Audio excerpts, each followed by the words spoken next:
The Life Divine by Sri Aurobindo.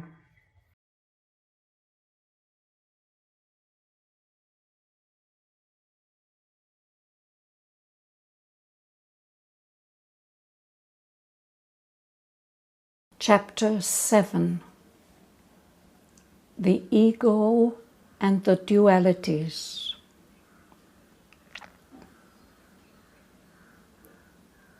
The soul, seated on the same tree of nature, is absorbed and deluded and has sorrow because it is not the Lord.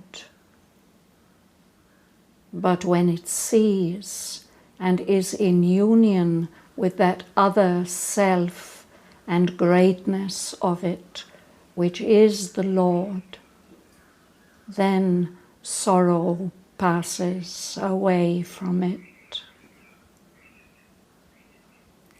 Svetasvatara Upanishad.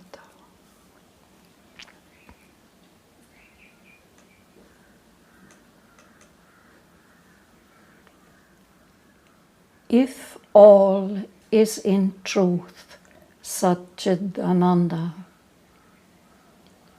death, suffering, evil, limitation can only be the creation's positive in practical effect, negative in essence, of a distorting consciousness which has fallen from the total and unifying knowledge of itself into some error of division and partial experience. This is the fall of man, typified in the poetic parable of the Hebrew Genesis. That fall is his deviation from the full and pure acceptance of God and himself, or rather of God in himself, into a dividing consciousness which brings with it all the train of the dualities, life and death, good and evil, joy and pain, completeness and want, the fruit of a divided being. This is the fruit which Adam and Eve, Purusha and Prakriti, the soul tempted by nature, have eaten. The redemption comes by the recovery of the universal in the individual, and of the spiritual term in the physical consciousness. Then alone the soul in nature can be allowed to partake of the fruit of the tree of life, and be as the divine and live forever. For then only can the purpose of its descent into material consciousness be accomplished. When the knowledge of good and evil, joy and suffering, life and death has been accomplished through the recovery by the human soul of a higher knowledge which reconciles and identifies these opposites in the universal and transforms their divisions into the image of the divine unity.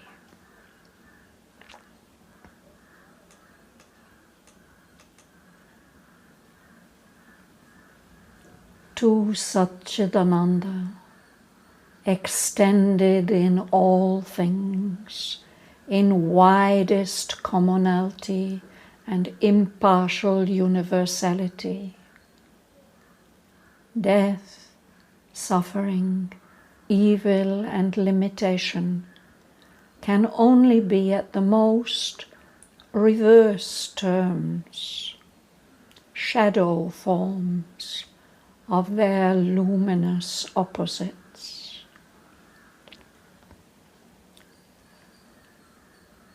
As these things are felt by us, they are notes of a discord. They formulate separation where there should be a unity,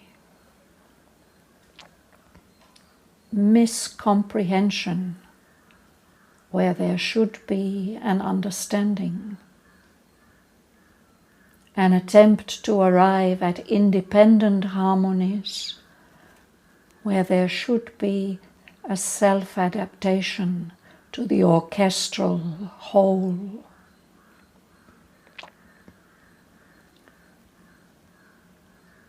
All totality, even if it be only in one scheme of the universal vibrations,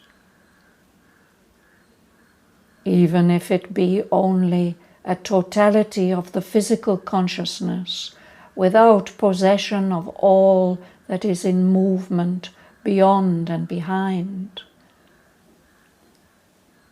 must be to that extent a reversion to harmony and a reconciliation of jarring opposites.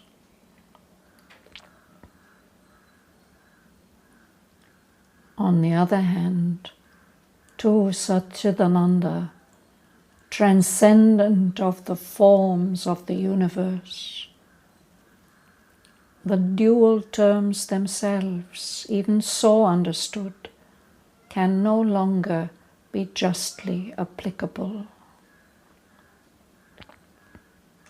Transcendence transfigures. It does not reconcile, but rather transmutes opposites into something surpassing them that effaces their oppositions.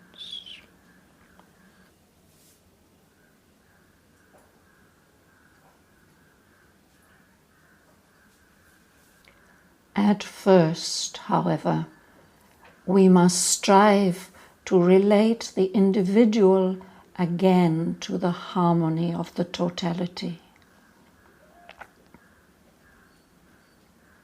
There it is necessary for us, otherwise there is no issue from the problem, to realize that the terms in which our present consciousness renders the values of the universe, though practically justified for the purposes of human experience and progress, are not the sole terms in which it is possible to render them, and may not be the complete, the right, the ultimate formulas.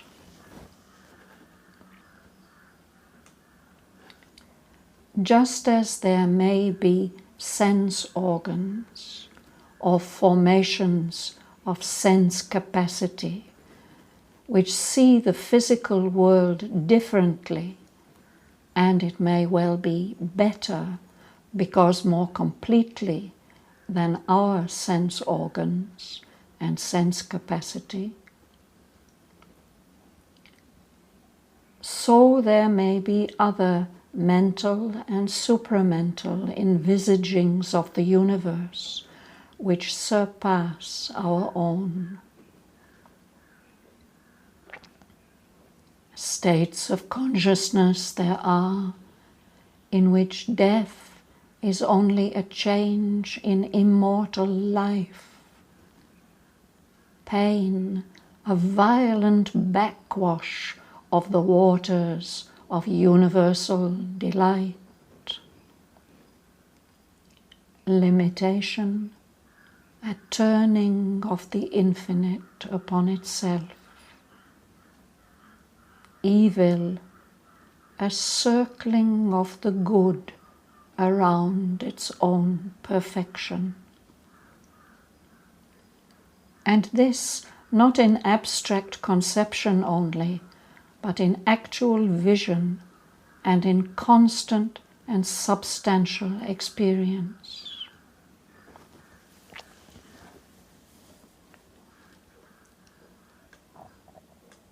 To arrive at such states of consciousness may, for the individual, be one of the most important and indispensable steps of his progress towards self-perfection.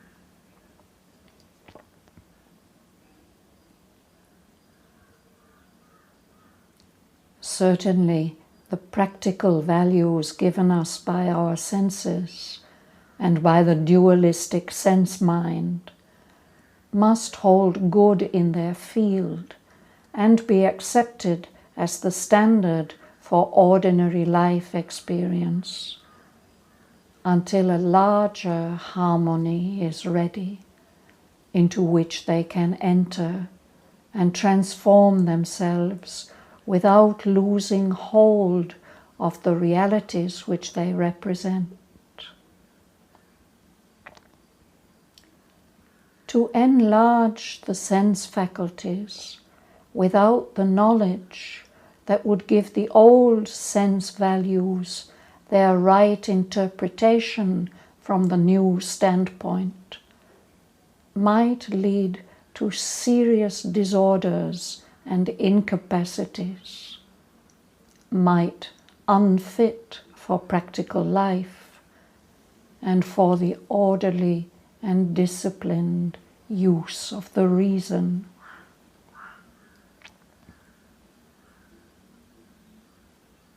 Equally, an enlargement of our mental consciousness out of the experience of the egoistic dualities into an unregulated unity with some form of total consciousness might easily bring about a confusion and incapacity for the active life of humanity in the established order of the world's relativities. This, no doubt, is the root of the injunction imposed in the Gita on the man who has the knowledge not to disturb the life basis and thought basis of the ignorant. For, impelled by his example, but unable to comprehend the principle of his action, they would lose their own system of values without arriving at a higher foundation.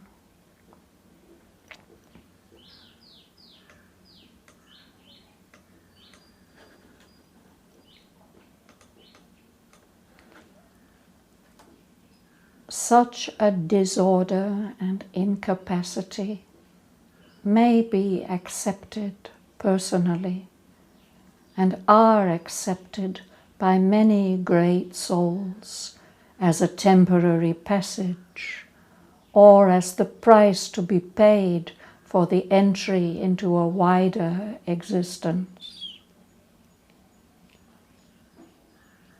But the right goal of human progress must be always an effective and synthetic reinterpretation by which the law of that wider existence may be represented in a new order of truths and in a more just and puissant working of the faculties on the life material of the universe. For the senses, the sun goes round the earth. that was for them the center of existence. And the motions of life are arranged on the basis of a misconception.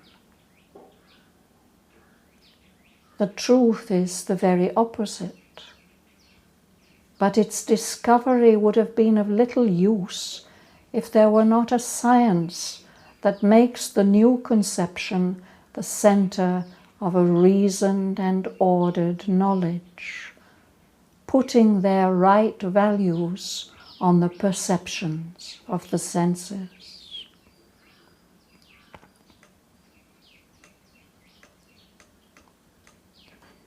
So also for the mental consciousness, God moves round the personal ego, and all his works and ways are brought to the judgment of our egoistic sensations, emotions, and conceptions, and are there given values and interpretations which, though a perversion and inversion of the truth of things, are yet useful and practically sufficient in a certain development of human life and progress. They are a rough, practical systematization of our experience of things, valid so long as we dwell in a certain order of ideas and activities. But they do not represent the last and highest state of human life and knowledge. Truth is the path, and not the falsehood.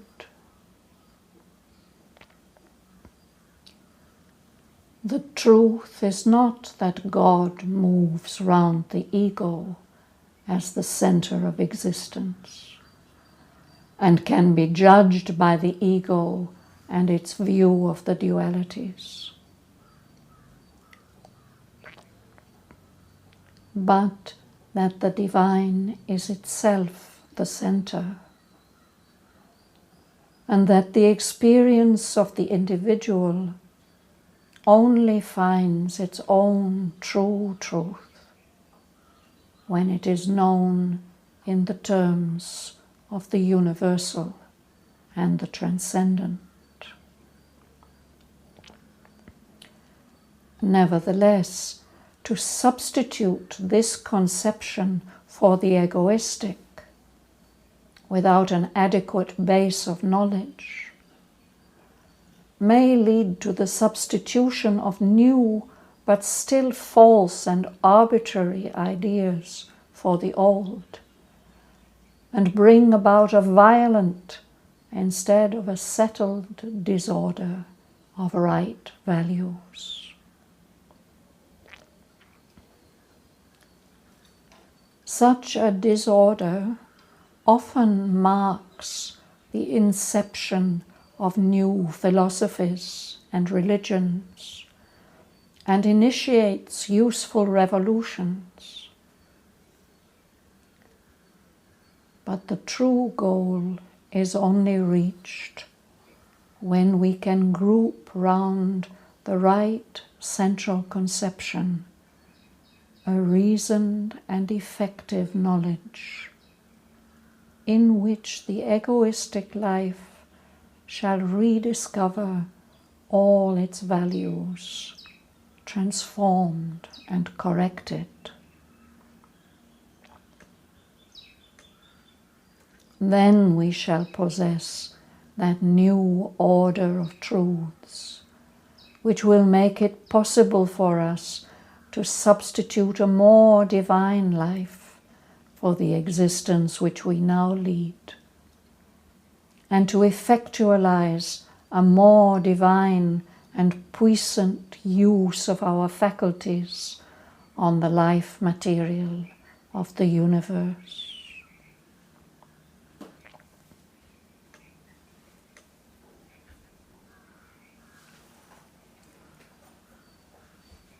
That new life and power of the human integer must necessarily repose on a realization of the great verities which translate into our mode of conceiving things the nature of the divine existence. It must proceed through a renunciation by the ego of its false standpoint and false certainties,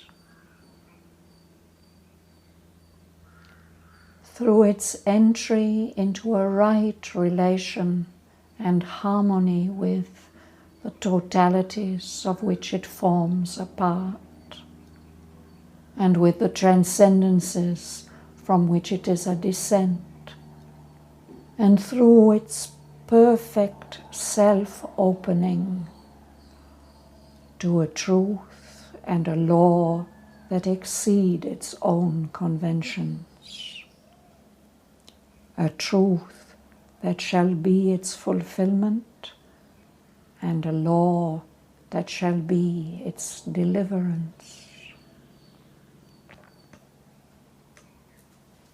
Its goal must be the abolition of those values which are the creations of the egoistic view of things. Its crown must be the transcendence of limitation, ignorance, death, suffering, and evil.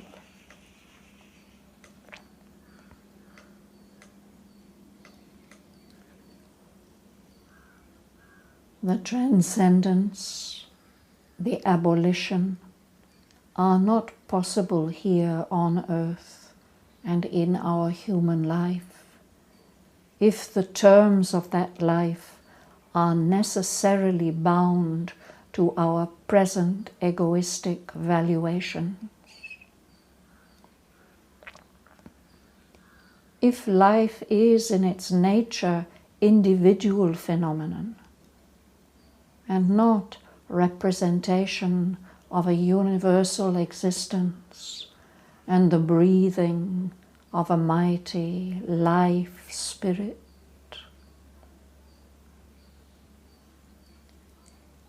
if the dualities, which are the response of the individual to its contacts, are not merely a response, but the very essence and condition of all living,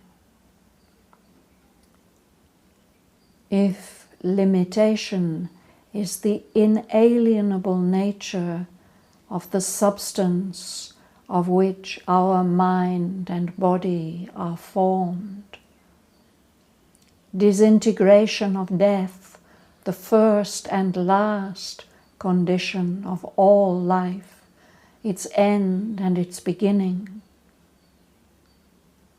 pleasure and pain, the inseparable dual stuff of all sensation, joy and grief, the necessary light and shade of all emotion, truth and error, the two poles between which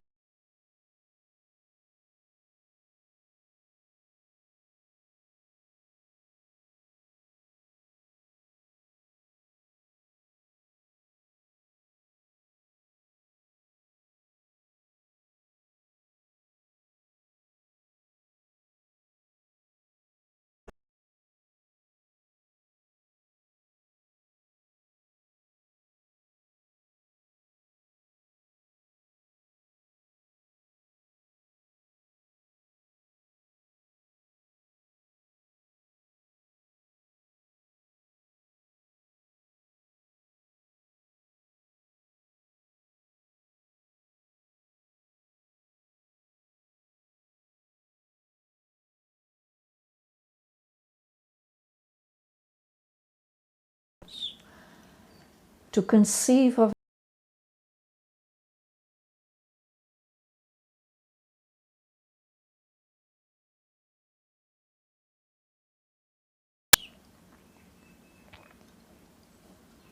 We are, in respect to our possible higher evolution, much in the position of the original ape of the Darwinian theory. It would have been impossible for that ape leading his instinctive arboreal life in primeval forests to conceive that there would be one day an animal on the earth who would use a new faculty called reason upon the materials of his inner and outer existence, who would dominate by that power his instincts and habits, change the circumstances of his physical life, build for himself houses of stone, manipulate nature's forces, sail the seas, ride the air, develop codes of conduct, evolve conscious methods for his mental and spiritual development.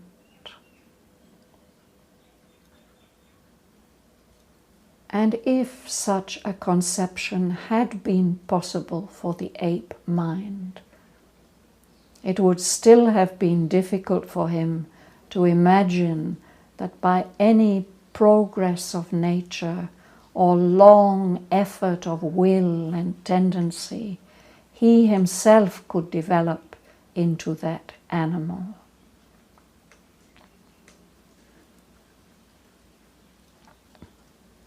Man, because he has acquired reason, and still more because he has indulged his power of imagination and intuition, is able to conceive an existence higher than his own, and even to envisage his personal elevation beyond his present state into that existence.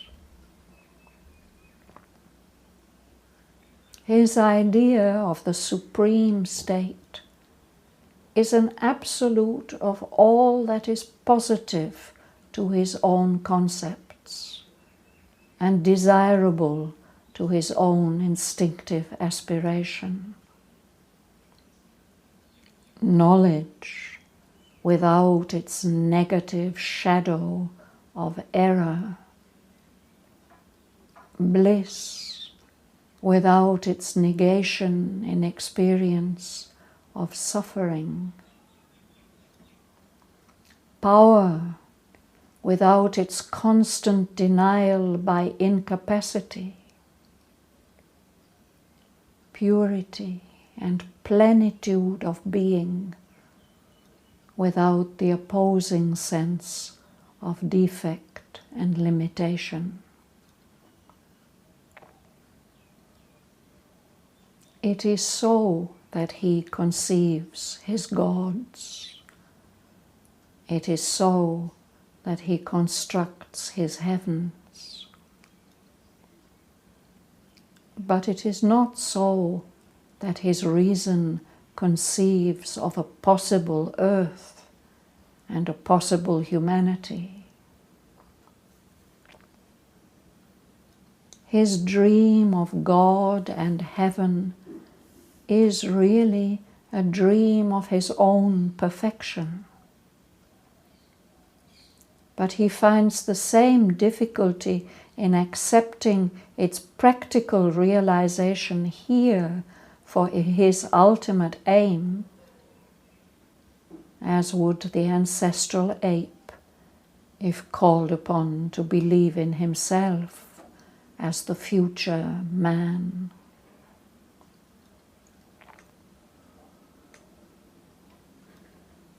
His imagination, his religious aspirations may hold that end before him.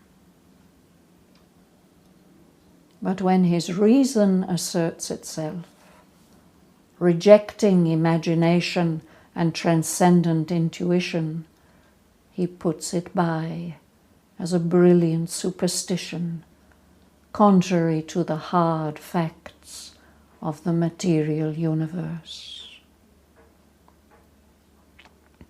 It becomes then only his inspiring vision of the impossible.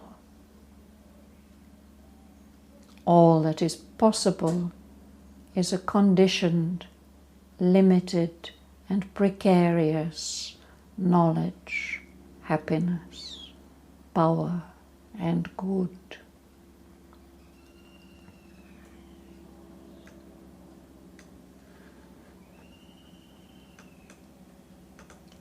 Yet, in the principle of reason itself, there is the assertion of a transcendence. For reason is in its whole aim and essence the pursuit of knowledge. The pursuit, that is to say, of truth by the elimination of error. Its view, its aim, is not that of a passage from a greater to a lesser error, but it supposes a positive, pre-existent truth towards which, through the dualities of right knowledge and wrong knowledge, we can progressively move.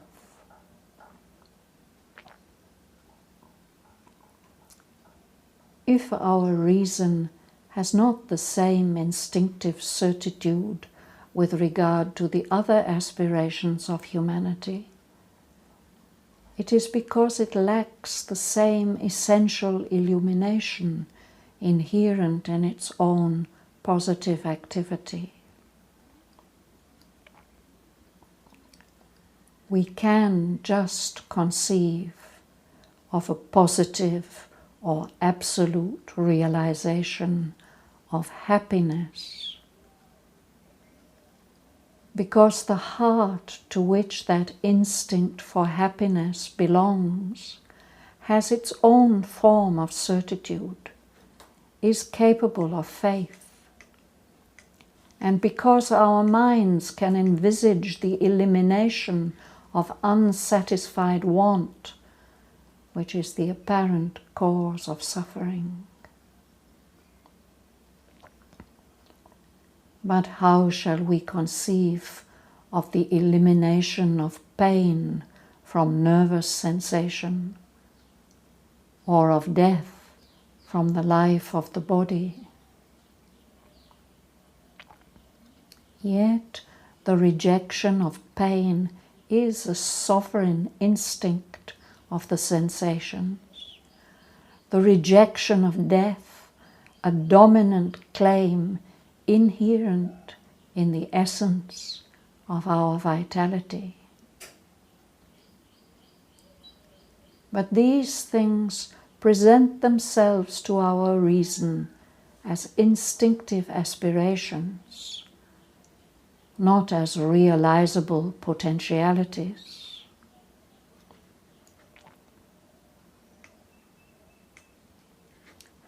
Yet the same law should hold throughout.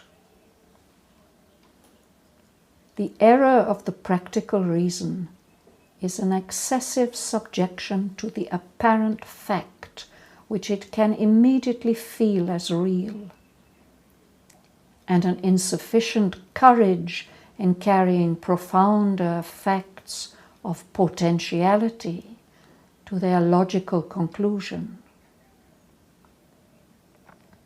What is the realization of an anterior potentiality.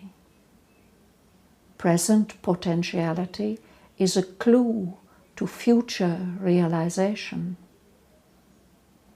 And here potentiality exists, for the mastery of phenomena depends upon a knowledge of their causes and processes. And if we know the causes of error, sorrow, pain, death, we may labor with some hope towards their elimination. For knowledge is power and mastery.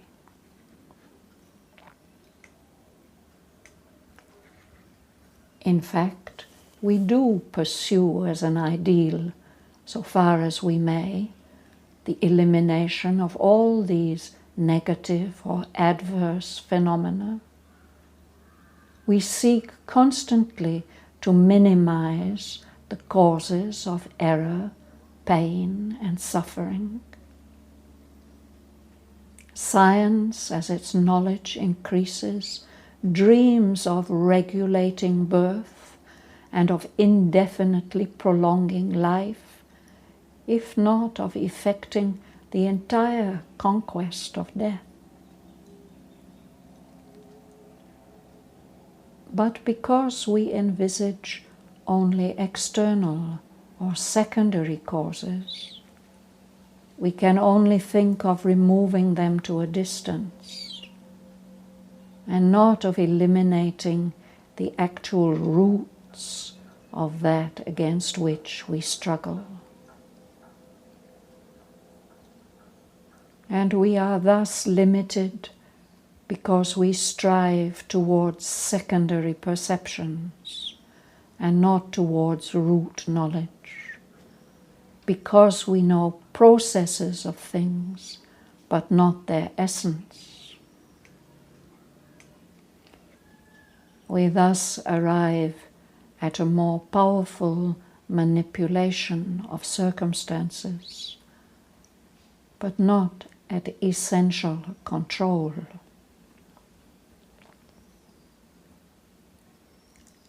But if we could grasp the essential nature and the essential cause of error, suffering, and death, we might hope to arrive at a mastery over them which should not be relative but entire.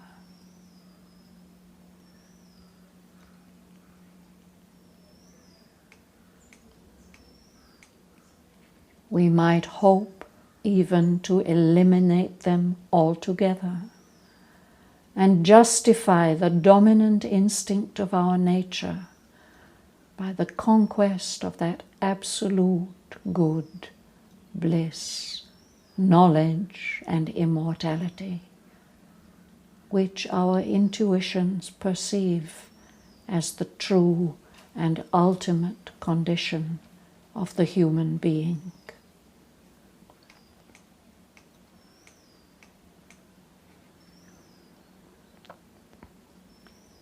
The ancient Vedanta presents us with such a solution in the conception and experience of Brahman as the one universal and essential fact,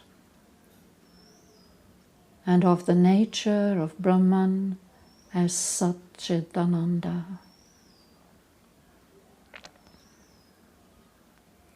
In this view, the essence of all life is the movement of a universal and immortal existence.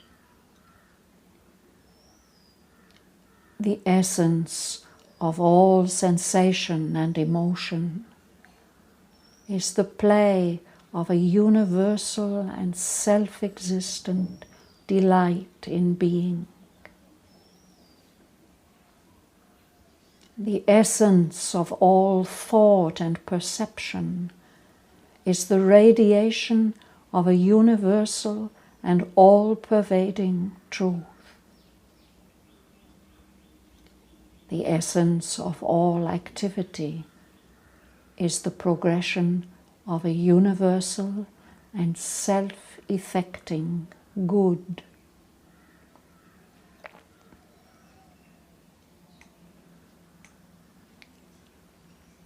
But the play and movement embodies itself in a multiplicity of forms, a variation of tendencies, an interplay of energies. Multiplicity permits of the interference of a determinative and temporarily deformative factor, the individual ego. And the nature of the ego is a self-limitation of consciousness by a willed ignorance of the rest of its play and its exclusive absorption in one form, one combination of tendencies, one field of the movement of energies. Ego is the factor which determines the reactions of error, sorrow, pain, evil, death. For it gives these values to movements which would otherwise be represented in their right relation to the one existence, bliss, truth, and good. By recovering the right relation, we may eliminate the ego-determined reactions, reducing them eventually to their true values. And this recovery can be effected by the right participation of the individual in the consciousness of the totality and in the consciousness of the transcendent which the totality represents.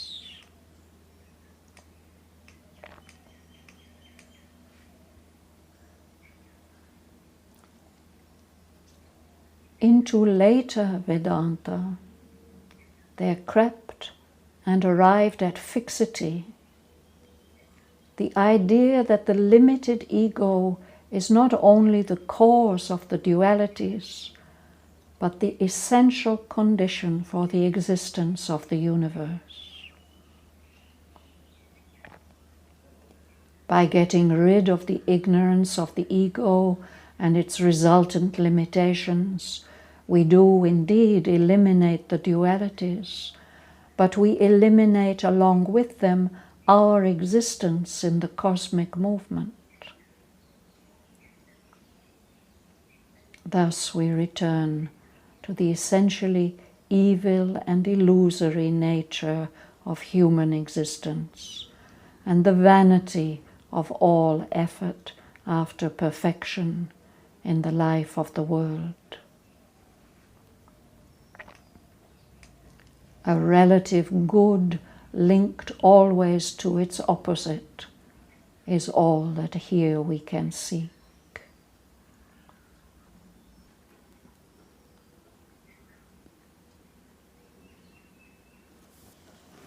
But if we adhere to the larger and profounder idea that the ego is only an intermediate representation of something beyond itself, we escape from this consequence and are able to apply Vedanta to fulfillment of life and not only to the escape from life.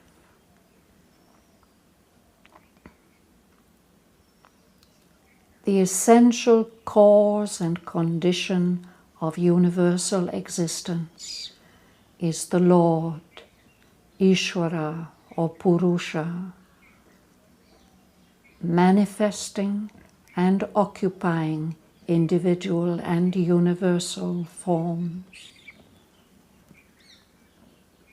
The limited ego is only an intermediate phenomenon of consciousness necessary for a certain line of development. Following this line, the individual can arrive at that which is beyond himself, that which he represents, and can yet continue to represent it, no longer as an obscured and limited ego, but as a center of the divine, and of the universal consciousness, embracing, utilizing, and transforming into harmony with the divine all individual determinations.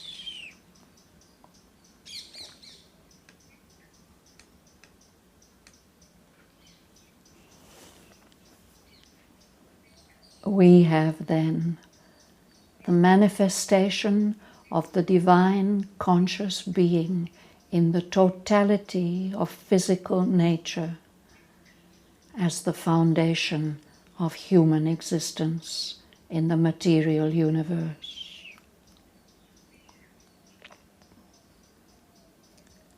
We have the emergence of that conscious being in an involved and inevitably evolving life, mind, and supermind as the condition of our activities. For it is this evolution which has enabled man to appear in matter, and it is this evolution which will enable him progressively to manifest God in the body, the universal incarnation.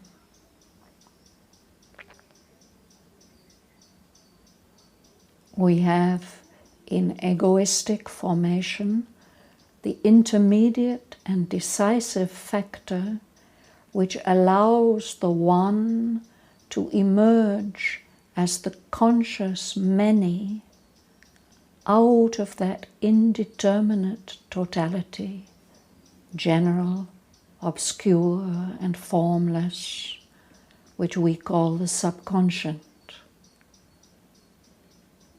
Hridaya Samudra, the ocean heart in things of the Rig Veda.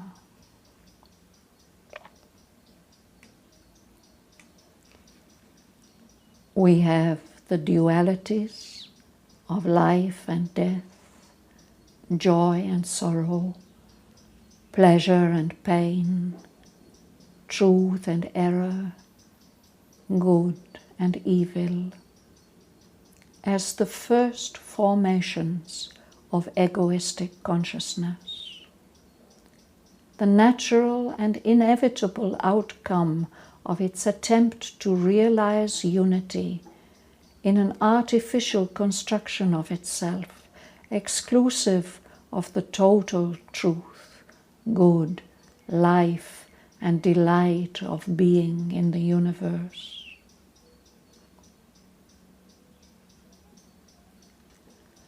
We have the dissolution of this egoistic construction by the self-opening of the individual to the universe and to God, as the means of that supreme fulfillment to which egoistic life is only a prelude, even as animal life was only a prelude to the human.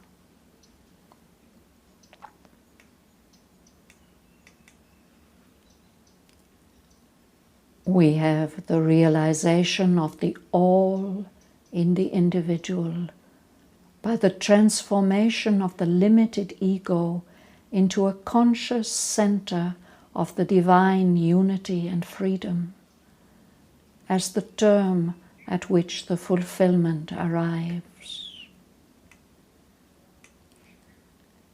And we have the outflowing of the infinite and absolute existence, truth, good, and delight of being on the many in the world as the divine result towards which the cycles of our evolution move. This is the supreme birth which maternal nature holds in herself. Of this she strives to be delivered.